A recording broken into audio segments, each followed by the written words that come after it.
월평빌라 이야기 자취편 4번째. 자취 1년. 자물쇠. 옷장, 냉장고, 서랍장의 자물쇠가 하나둘 없어지더니 사라졌습니다. 다른 입주자에게 이런저런 피해를 볼 때는 곳곳에 자물쇠를 채웠습니다. 다른 사람도 자물쇠 채우기는 마찬가지이지만 아저씨는 유독 자물쇠에 집착하고 물건을 깊숙이 숨겼습니다. 이삿짐을 꾸릴 때 구석구석에서 발견된 물건들에 깜짝 놀랐습니다. 그랬던 아저씨가 자취 1달 만에 자물쇠를 치웠습니다. 한동안 혼자 살면서도 채웠지만 한두 개 풀어헤치더니 모두 치웠습니다.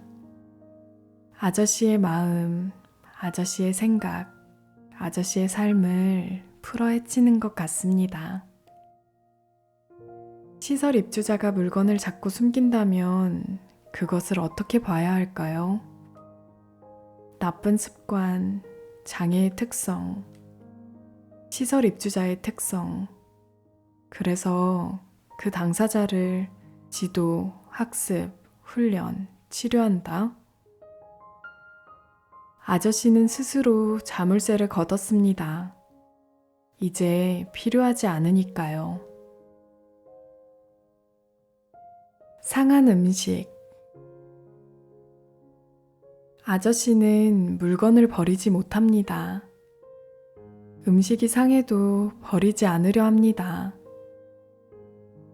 유통기한이 몇 달 지난 라면을 겨우 설득해서 버렸습니다. 그날 저녁 기어이 2개를 찾아내 끓여 먹었고 탈이 나서 응급실에 갔습니다. 아저씨에게 잘 설명했습니다. 직접 겪었으니 삼가겠죠. 평생 시설에 살았으니 상한 음식 먹을 일이 드물었을 겁니다. 음식을 오래 두면 상하고 그걸 먹으면 배탈이 난다는 사소한 것도 반평생에 시작한 자취에서 겪고 배웁니다. 아프고 고생하지만 자기 삶을 사는 것 같습니다. 이제 상한 것 같으면 바로 버리고 다시 꺼내지 않습니다. 오래된 반찬 쓰레기통에 버렸어요 하고 알려줍니다. 지리. 2010년 3월 월평빌라에 입주했고 그해 5월 취업했습니다. 그간 여러 번 시도했지만 혼자 출퇴근하는 게 쉽지 않았습니다. 2013년 출퇴근에 집중했더니 출근은 직원이 동행하고 퇴근은 혼자 하게 되었습니다. 버스 정류장까지 꽤 먼 거리를 걸어와서 버스 타고 퇴근했습니다. 길을 잃고 헤매기도 했고요. 자취 6개월 만에 출퇴근길은 물론 거창 지리를 웬만큼 익힌 것 같습니다. 골목길까지 잘 압니다. 장보고 외식하고 물건 산 영수증을 따라다녀 보면 굉장합니다. 새로운 길을 끊임없이 찾아다녔고 갈수록 넓어졌습니다. 아저씨는 어떻게 길을 익혔을까요? 출근길 익히는데 그렇게 긴 시간이 걸렸는데 어떻게 그 짧은 시간에 골목골목을 익혔을까요? 질문을 바꿔야겠네요. 아저씨는 그동안 왜 그토록 익히지 못했을까요? 골목골목에 비하면 단순한 출퇴근길을 왜 익히지 못했을까요? 자취할 때만큼 자유롭게 다니지 못했기 때문입니다. 기회가 적었던 거죠. 그리고 직원이 너무 자주, 너무 가까이 있었습니다. 지나치게 내비게이션에 의존했다고 할까요? 호기심이든 필요해서든 여기저기 갈 기회가 잦고 찾는 곳이 어딘지 신경을 곤두세우고 희망, 기대, 염려, 조바심이 생생하고 길을 잃었을 때의 두려움과 아는 길에 들어섰을 때의 안도에 짜릿하고 그러면서 아는 곳이 한 곳, 두 곳 늘어나고 지경을 넓히는 거죠. 아저씨가 자취 후 짧은 시간에 어떻게 지리를 익혔는가, 자취 전에는 왜 그렇게 어려웠는가를 짐작합니다. 의지. 직원을 점점 멀리 합니다. 자취 초기에는 오늘 반찬은 무엇 할 거다, 머리를 하고 싶다, 영화를 보러 갈 거다, 나 염색해야 하는데, 나 옷 사야 하는데, 때마다 전화로 알렸습니다. 낱낱이 보고했고 의논하려 했습니다. 직원에게 기대려 했는지 모르겠습니다. 반년쯤 지나니 의논하는 게 줄었습니다. 줄고 줄어 이제는 거의 없습니다. 머리가 길면 한 달에 2번이라도 미용실 가고 신발이 떨어지면 신발을 사고 잡곡밥 먹고 싶으면 잡곡 사고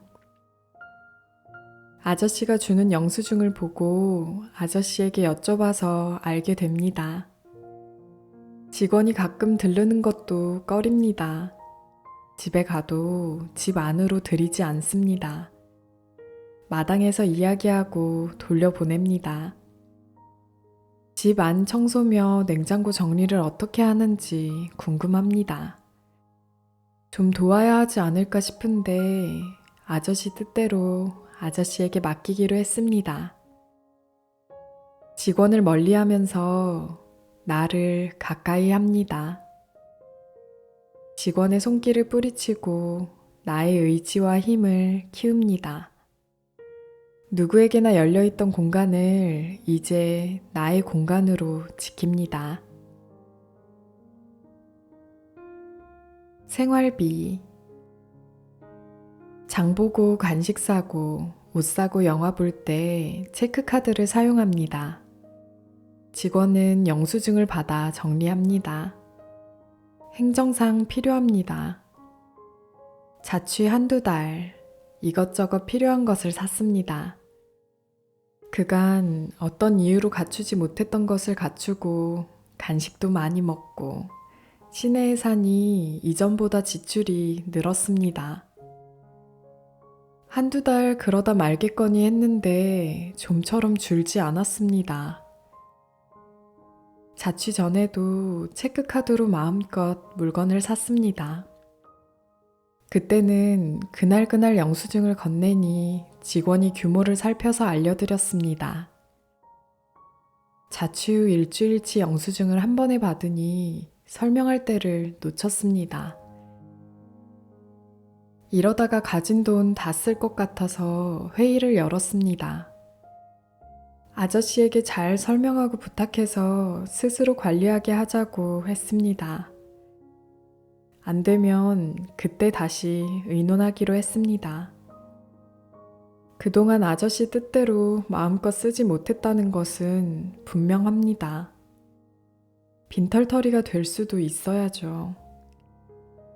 합리적이고 규모 있게 살아야 한다는 명분 아래 그런 기회를 빼앗겨서는 안 됩니다.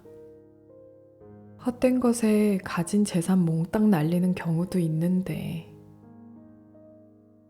적금 계좌, 수입 계좌, 지출 계좌 3곳에 아저씨 재산을 분산했습니다. 얼마쯤 적금으로 예치하고 월급이나 연금 같은 수입은 수입 계좌에 모으고 수입 계좌의 얼마를 지출 계좌로 보내 생활비와 용돈으로 씁니다. 체크카드는 지출 계좌만 연동합니다. 한동안은 며칠 만에 생활비가 바닥났지만 점점 나아져서 이제는 규모 있게 삽니다. 금반지 소동. 아저씨가 직원에게 목걸이를 선물했습니다. 이전에도 가끔 문구점에 파는 목걸이를 선물했기에 그런 건가 하며 받았습니다. 며칠 뒤 영수증을 정리하다가 깜짝 놀랐습니다. 황금 보석방 27만 원. 이게 뭐지? 설마 목걸이? 아저씨가 주셨던 목걸이? 보석방 주인에게 영수증을 보였더니 맞다고 했습니다. 문구점 팬시 목걸이인 줄 알고 받았는데 그게 아니었구나. 이 일을 어쩐다?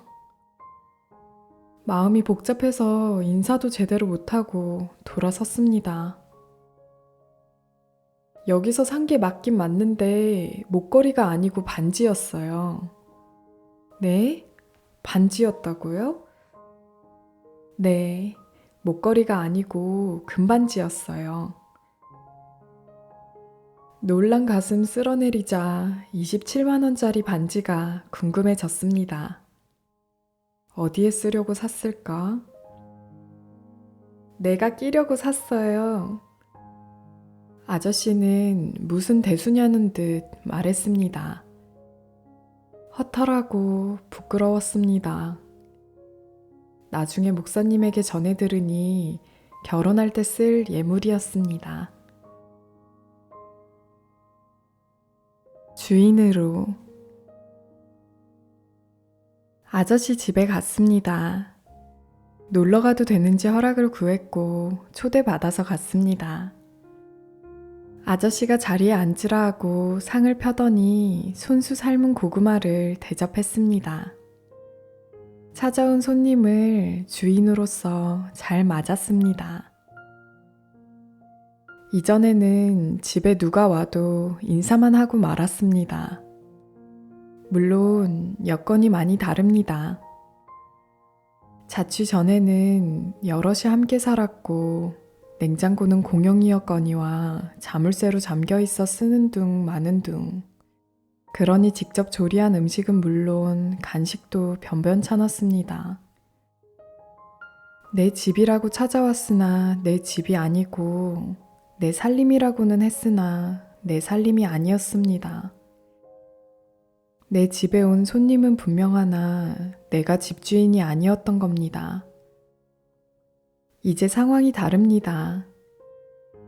장 봐놓은 음료수가 있고 간식으로 삶아놓은 고구마가 있습니다. 내가 쓸고 가꾸는 내 방, 내 집이 있고 나 혼자 사는데 찾아왔으니 내 손님이 분명합니다.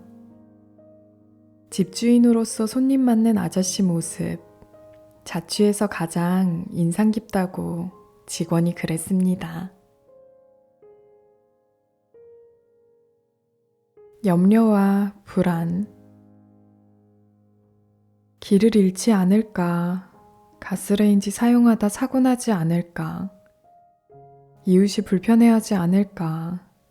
이웃에게 피해를 주지 않을까? 문단속은 잘 할까? 밥은 잘 챙겨서 드실까? 갑자기 나가라면 어쩌지? 한동안은 매일 불안했고 수시로 이런 생각이 났습니다. 하루 몇 번 통화하고 연락이 안 되면 아저씨 집에 찾아가 확인해야 마음이 놓였습니다. 아저씨 집까지 가는 동안 온갖 생각이 떠오르고 통화도 안 되고 집에도 없으면 심장이 쿵 내려앉았습니다. 둘레 사람들의 마음과 손길이 절실했고 그 덕분에 많이 편안해졌습니다. 지각하면 농장 사장님이 직접 연락하고 연락이 닿지 않으면 시설 직원에게 문자 보내거나 전화합니다. 무슨 일 있으면 이웃이 연락해서 알려주고 고장나서 조치해야 하는 건 집주인이 나섭니다. 골목길 홍반장님은 아저씨 집을 매일 살핍니다. 이런 이웃이 있어 이런 이웃과 함께 사니 이제는 염려와 불안을 많이 내려놓았습니다. 시설 직원의 수고도 많이 덜었습니다. 자취하는 한 염려와 불안을 안고 살아야 한다는 생각에 막막한 때도 있었습니다. 시설 안에 살면 이런 염려와 불안이 적겠죠. 시설 안에 살면 그래도 누군가 아저씨를 지키고 있을 테니까요. 그런데요. 염려, 불안을 내려놓는 만큼 아저씨 삶도 내려놓아야 합니다. 자취하는 한 아저씨도 이웃도 사회도 시설도 직원도 염려와 불안에서 자유롭지 못합니다. 그런데요. 그 염려와 불안이 자기 삶을 살게 한다는 걸 배우고 인정하게 되었습니다. 아저씨 자취 1년을 맞아 배용호 아저씨와 이지영 선생님과 나눈 이야기를 정리했습니다.